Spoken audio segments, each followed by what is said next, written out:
Alright, here is how you make a simple paper texture on Photoshop 2024. Basically, what you want to do is want to put in your design into Photoshop.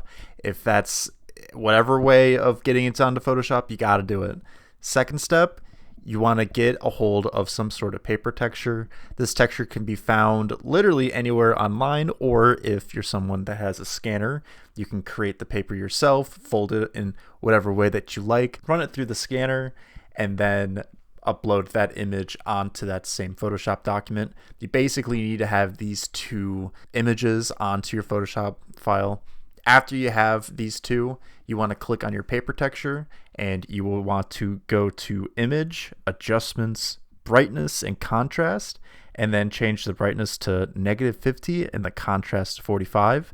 But after you adjust those brightness and the contrast, hit Control or Command I.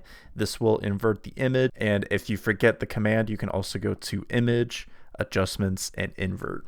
We do this because if you load in a paper photo and it is way too bright to kind of see those folds, maybe the little creases, doing it this way will kind of help bring out those creases. So now you have your newly edited paper texture and your design that you want to put texture on. What next you have to do, make sure the texture is above your design, go to the blending modes, and select linear dodge. Now, you can play around with any kind of blending option that you want. In the one that I used, I actually put in screen because I thought that it looked the best with the paper texture that I had. But you can just have a field day with this.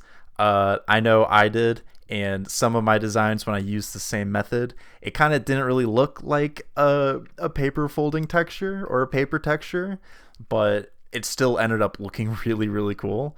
So this is just a quick little guide on how to make your designs look like they have been through it in time.